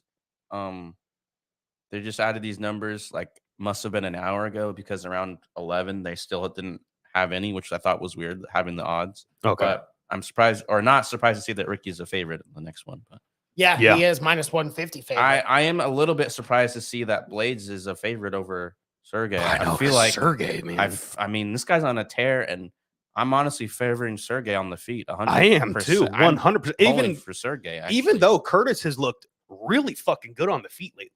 Like he has improved so much in just the striking area. He is knocking out guys that he should not have. But now we all know he has that wrestling to lean back on. But I think this is the worst matchup for Curtis Blaydes in this. I whole think it's division the right here. worst one. I mean, if he gets caught early, it's It's over. over. Sergey is, which fine. I'll take these odds because I'm betting on Sergey. I am Right. too. Well, and stylistically, let's look at the 3 losses that Curtis Blaydes has had. All 3 KO, big knockout power guys. Big 2 shot. Ngannou, 1 Derek Lewis, right? So it's like historically, these big punchers do not go well for Curtis Blaydes. And Sergey Pavlovich is that guy too, dude. He's that guy to put out a lot of people out. I mean, even just look over the course of his last 5 fights, all of them first round finishes. Marcelino Golm, Maurice Green, Shamil Aberdopperminov, Derek Lewis, and Tai Tuivasa. All those last 2, both within a minute. which is crazy. 54 seconds and 55 seconds. So, Mhm. yeah, Curtis is going to be in some trouble in the first minute of this fight. Yeah, But if he can get out of it and this- implement that wrestling, it could be a different game. Does this fight leave the first round? No, I don't think so. I I don't think think it someone's does. going to fucking sleep Yeah. or someone's getting choked out or something like that because you cannot sleep on Sergey Pavlovich's ground game. We all know what Curtis is going to have to do. He needs to avoid the power early and he's going to start shooting, and takedowns. Can Sergey land that uppercut like Lewis did? Can Sergey land a huge overhand right and end it? Does Sergey get a fucking submission or something? Because this guy's got legit ground game too, but he's just knocking motherfuckers out. You know, there's someone else on this card that I was surprised to see. Speaking of Usman, we got Muhammad Usman down there on the prelims. Very nice. Yeah, Muhammad Usman's on the prelims. Yeah, he is. Yep. Making his not debut, but I mean, sort of, kind of. Kind of. Yeah. All right, let's break this first fight down. Who do you got, Mason? Who you picking? Well, I love Razor Blaydes, man. I really want to go with Curtis, but it's just historically, he does not do well against big power punchers. And for that reason and that reason alone, I just can't trust it. I just can't. So Will you stop doing your what? Will you stop doing your what is that? Shark Tank speech? And for that reason. Well, I mean, for that reason and that reason alone, I don't know. Yeah, I'm turning into Mark Cuban or something. I don't know. But not only that, or Kevin O'Leary or whoever else. But I mean, the thing is too, is Pavlovich coming in at plus 140. We're going to the Cino for this, I guess. So I'm going the Pavlovich KO, probably at a plus 210 anyway. But yeah, I'm going Sergey Pavlovich here. I think the power is going to be too much. This dude is a fucking stud. You might need to lock this in like tomorrow. I know, the lines, because the lines are going to change pretty drastically. NW said they should have made this a daytime card with the Tank and Ryan fight next week. I think what time does this card start? Like 4 7 p.m. And we can watch that after this too, which will be cool. Absolutely. The Tank and Ryan boxing matchup. Ryan Garcia. Gervonta Davis and Ryan Garcia. Oh, fuck yeah, dude. I forgot about that. Yeah, we bet on I'd love that to watch too. that. All right, picks. I'm going with Pavlovich. I think the power is just too much. The dude's on a crazy knockout streak right now, and I think it's going to continue. I love me some Curtis Blaydes, and I truly would not be shocked if he found a way to get the victory, especially if he grounded it out. I think if this goes past the first round, I'm going Blaydes all day. But if it doesn't, I'm going Sergey knockout. So I'm going to put 2,000 coins on Pavlovich for the win, and then I'm also going to go Pavlovich KO TKO as my prop bet, 500 coins. Wow, powerful, Craigan. All right, moving on to the co-main event of the evening. Song Yadong coming in at a plus 125 underdog to a minus 150 favorite. Ricky Simone. Tabor, how do you see this one shaking This one's out? easy for me. I'm going Ricky all day, dude. The dude. fucking pace, the takedowns, the relentless pressure. I don't think Song Yadong is going to be up. The mullet. How do you not like the mullet, gotta baby? love the Is Ricky mullet. Simone. You know what Ricky reminds me of? A gangster? But a different version, better striker of Merab, because you see him go to the strike and he goes to the takedown. And he with beat the Merab. insane pace. He beat Yeah, he Merab. beat Merab too. And he goes. It was very controversial, but yeah, choked him out. And but you see the insane pace he has of the takedown, takedown, striking, grappling, the scrambles, the power. It just reminds me of a different version, which future Hall of Famer, future champ. Let's go, Ricky. We're obviously biased here. We're Sorry. super biased. It's not even. No, not even funny. I'm really trying to come at this as a non-biased angle because I've picked against him before. I don't care if he gets knocked out; he still wins. I think he's going to be the It's better like fighter. Chael Sonnen never lost a round. I truly think he has more weapons than Song Yadong. I think he's got better wrestling than Song Yadong. He's got the submission game. 100%. I think Ricky goes out there. He's got better cardio. I think Ricky goes out there. He's going to get in Song's face. I don't know how this fight is going to play on the feet. Ricky's very good on the feet, but Song Yadong is so smooth. He's so fast, and he's so young. He's so technical. Song Yadong might beat him on the feet, but then Ricky has that ground game. He has that wrestling to take him down and dominate them on the ground. And I truly do believe Ricky Simone will come out on top. Ricky's just got to watch out for those tricky shots that it's a little unorthodox sometimes, like those spinning elbows and shit like that. So if you can, watch out for those. And I would say he needs to close the distance pretty quickly and stay up in Yadong's face. Mm-hmm. I'll tell you the way Song Yadong wins this fight are what he does when he's typically very successful on the feet is leg kicks all day, calf kicks all day. That's what Song Yadong has to do against Ricky Simone if he wants to win. But I agree with everything that you just said, Taylor. I see Ricky Simone better everywhere. He's a better wrestler, better jiu-jitsu practitioner, and I think a better striker as well. I do think this is a very hard matchup, though, and I want to give Song Yadong so much respect. I mean, this guy's like 22 years old and goes out there and He's just so puts good. on phenomenal. And He's already got like 30 fights. Yeah, the kid's already good. I mean, the kid's already good, and he's only going to get better and better. So definitely not undercutting Song Yadong here. I love this matchup stylistically. It's going to be a lot of fun. But I am biased. I will admit it. Ricky Simone's a local guy. I'm going Ricky Simone here all day at a minus 150. I'm going to put 2,000 OCs or coins on Ricky Simone. All right. I'm also going on Ricky. I'm going to put 1,500 coins on Ricky there. Let's move on to the next matchup. I don't have odds for this one, but we have Brad Tavares and Bruno Silva. I'll look up best fight odds right now. Yeah, no odds for this, which is weird because it's literally the only it's the only fight that they just said, screw it, we're not going to make odds for. Literally a week So out. Brad Tavares minus 165, Bruno Silva plus 135. Best fight odds. I actually agree with that. I agree with that because, I mean, Brad Tavares' last fight was Drew Plessis, which he lost against him via unanimous decision. But before that was on a 2-fight win streak. And then Bruno Silva had that loss against Gerald Meerschaert, that submission in the 3rd round. He's on a 2-fight losing streak, but, you know, he lost Alex Pereira via decision, which understandable. And then he fought Gerald Meerschaert, got choked out in that 3rd round. It's a good matchup stylistically here. I just don't know who I have. I keep going back and forth on this. I think I'm probably going to go with the Hawaiian here, Brad Tavares, but I don't know exactly how he gets this one done. I mean, what do you see here? This is a very, very tightly contested matchup, to be honest, because I could see a victory route for both of these men. Goes down to the ground. Silva might get a submission there, stays on the feet. Brad Tavares could get a knockout, but at the same time, like, Bruno's got good striking. I don't know. This one's a pick-up fight, in my opinion. Yeah, and I also think this is good stylistically for Bruno Silva because out of the 8 losses that he has, he's lost 6 times by submission.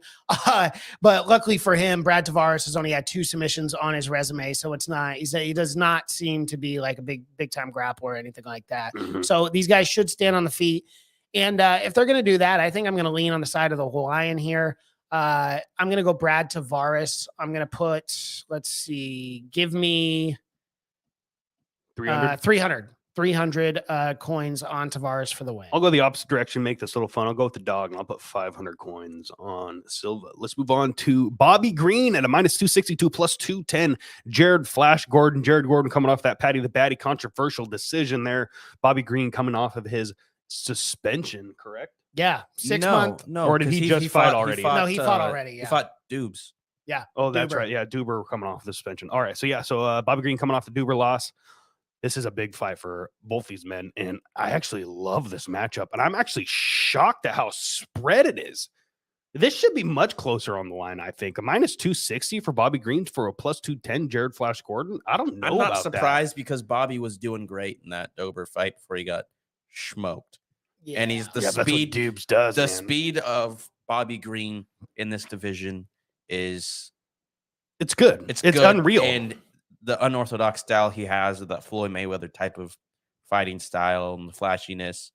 Yeah, but over 2-1, I don't know, man. It makes I do think the line should be closer, but not that much closer. But not that much. But I do agree with the he's so good on the feet. I agree with that. He's so good on the feet, and I think if you can press the pace for those 2 rounds, Gordon's gonna have a real issue. But on the flip side, you saw the controversial loss of Flash Gordon prior.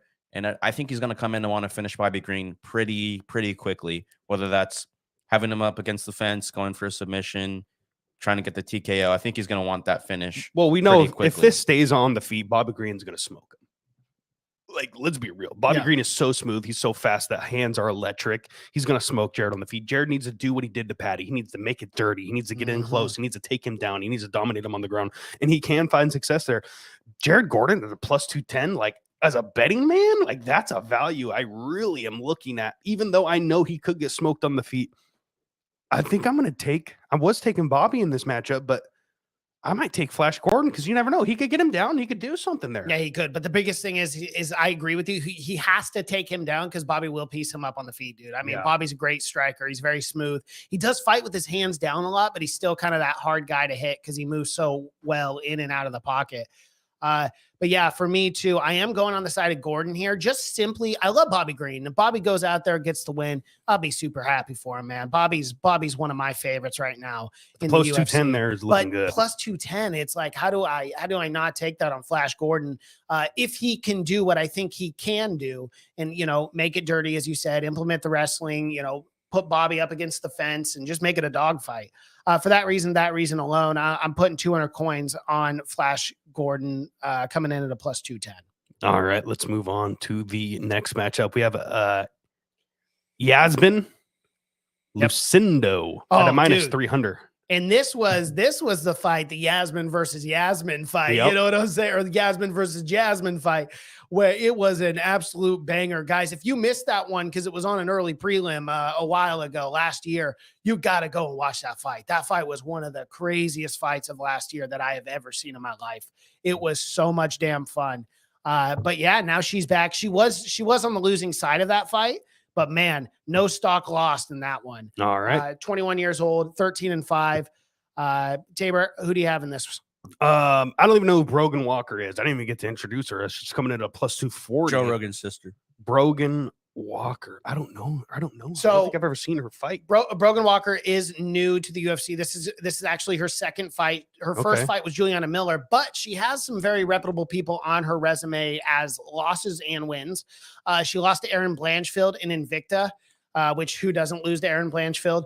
And then she beat Miranda Maverick in Invicta as well. So she's fought some of these girls in the UFC. She also fought Yu Jin Jung a couple of years ago.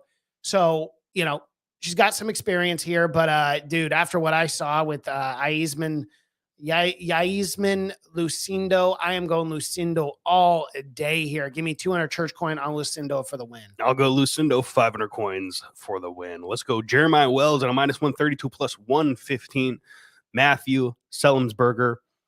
I don't know, man. This is a pretty close matchup, to be honest. I think both these men are going to go out there and try to knock each other out and could get a first round finish for the opening fight in the main card. Well, yeah, you definitely could, but I'm gonna go Semi the Jedi here, just because his name's Jedi. Matthew Sellenberger, I do like that name quite a bit. A lot of these guys, both these guys have a lot of KOs for their victories on their record, so they're gonna bang. They're gonna stand and bang. Matthew, God, I can't. Sellenberger, whatever. Sellenberger. Win one, lose one kind of fighter, and Jeremiah Wells, kind of the same, except. Just joking. Jeremiah Wells has won 5 straight. What the fuck? I don't. Clearly, I didn't do my research on this fight. Give me Semi the Jedi. Why not? All right, taking the dog at a plus 115. I'll go with the opposite direction. I'll go Wells 500 coins. Let's talk about parlays. My parlay this week. I'm gonna do a free fight. I'm gonna go fairly safe parlay here.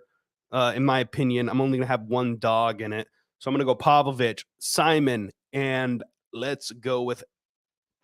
Actually, you know what? Fuck it. Let's go with Jared Flash Gordon. I was going to go with Bobby Green, but I changed that pick. So let's go Pavlolich, Simon, and Flash Gordon, 1,000 coins. All right. I am going to go Ricky Simone, Lucindo, and Sergey Pavlovich in my parlay. And I am going to go 500 on that parlay. All right. Mason, what is on the agenda today for Big Screen Boys? So Big Screen Boys over at Tremendous Studios, you guys can find it. We've gained almost 500 subscribers in the last about 45 days. So thank you guys so much. Keep going over there and checking out that channel. We're really trying to hit 20,000 subscribers before the end of this year.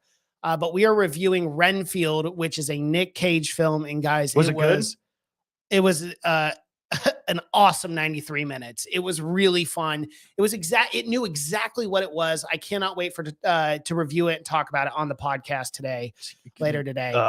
Kelsey really wants to go see them. It's good. It is a good movie and is worth it. It looked cringe.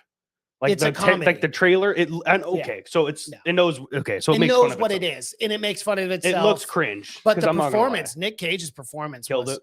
Awesome. How was Awkwafina's performance? Awkwafina was great as always. She's good in everything. I feel like she plays kind of the same character every time, but it's always funny and memorable.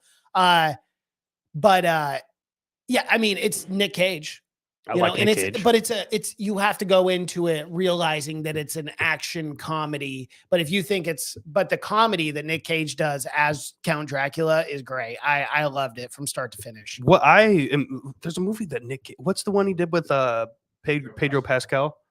The Unbearable Weight of Massive Talent. Was that it good? Mason told me to come watch with It him. was hilarious. I enjoyed. See, the hell I out of heard that mixed film. review. I heard people didn't like. But that's that. the thing. If you're not a Nick Cage fan and you don't know his film and like you don't really give a crap about Nick Cage, then you might not have liked it as much as someone who finds Nick Let's Cage just to be a say gem. Pedro Pascal carried the movie. Oh, I disagree with that. That's just a crazy thing to say. That's just a word. That's like a Tim Pool take on I'm film. a crazy. Okay, Don't you disrespect me? Dude, like I that. saw. Don't bro, you? that's a don't Tim you? Pool take. Those And are fighting. I love Those are Tim fighting Pool. words. Tim Pool I said watch Tim fucking. Pool those are 5 fighting days a Tim week, Pool said but he doesn't that have fucking I can Mario handle Brothers your was woke. Stupid food.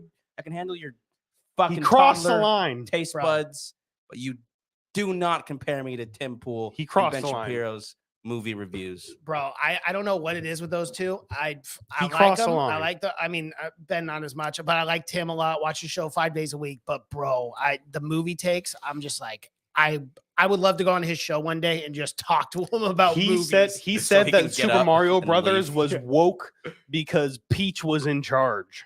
She's princess. She's the Peach. fucking princess, She's a bro. princess, yeah. I don't know. Yeah, no, that was a shit take. I know, and all the Say you things- haven't played the Mario games without saying you've never played the Mario games.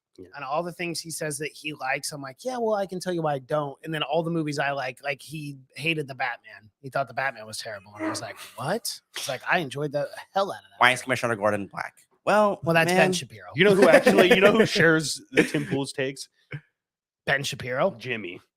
Yeah, well, no, Jimmy literally just you could take like anyone who says anything negative about any film ever, and then just be like, okay, it's Jimmy, because Jimmy has never liked anything ever made, right? Like the guy he has likes never liked the Lord of the Rings. That's kind of it. That's Yeah, kind but of even it. then, he's got his, like, I but still- they could have done this better, this better, this better. Dude, 2002. I've been trying to watch the extended version of the fucking what's the first one, the Fellowship of the Rings, for like 6 months now. I can't do it. I Oh, can't dude, do you're it. crazy. so I get good. bored Crazy. every time. I can't do it. Like I just have to It's turn it. so crazy. I can't handle you fuckers. I don't know. Right now. It's 3.5 hours of fuck. I don't know, man. I just I'm can't done do it. with you guys. Think about how long this podcast is going to be, boys. I know. All right, guys. If you are not following us already, make sure you go and do it. Twitter, Facebook, Instagram at P4P MMA Pod.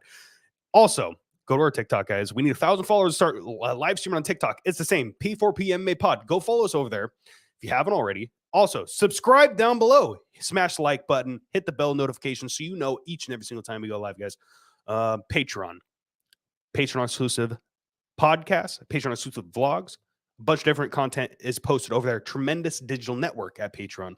Also, like Mason said earlier, go follow the YouTube channel. Tremendous Studios, Big Screen Boys podcast is over there. Check that out. All right, everyone.